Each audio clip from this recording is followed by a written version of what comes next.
In Ethiopia live racial and religious groups whose origins are obscured by legend. The Falasha Jews link themselves to ancient Israel.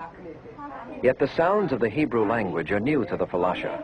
Their religion is Judaic, but they are not regarded as Semitic. Rather, they are a native people converted many centuries ago.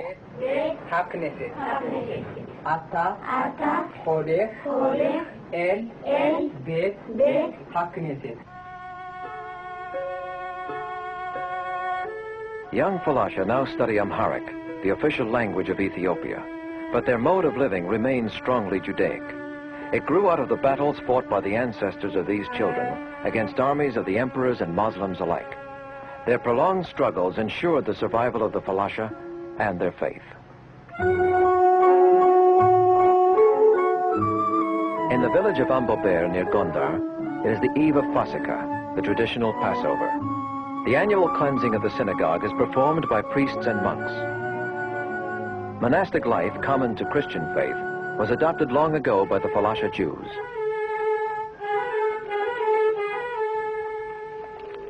Married women mix dough for the ceremonial unleavened bread used in the Passover feast. It is baked on a clay griddle.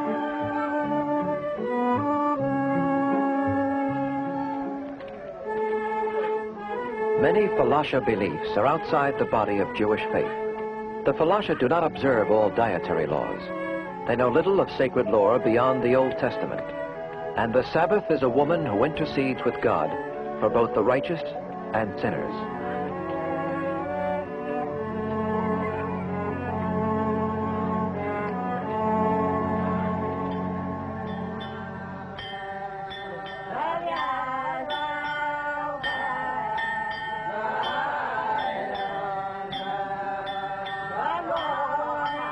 Passover is an eternal song to Jewish survival, a remembrance of the exodus of Moses and the children of Israel from bondage in Egypt. It is a story more than 3,000 years old, and many Falasha regard it as their very own. They believe that one of the Hebrew tribes struck south from Egypt and settled in Ethiopia.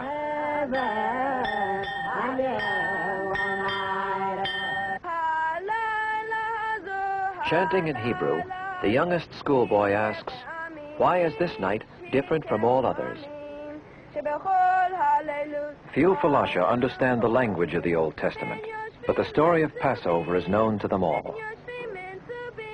On this night, the flight to freedom began, away from Pharaoh's Egypt, away from the angel of death that brought destruction to the Egyptians, but passed over their houses. So quickly did the Jews depart, they were forced to bake their bread unleavened. To celebrate their escape, unleavened bread is eaten by Jews everywhere on Passover Eve.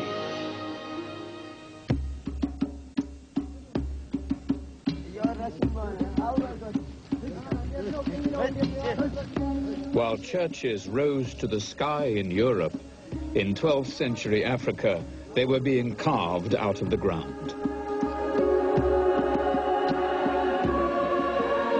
These Christian pilgrims in Ethiopia are on their way to worship at one of them.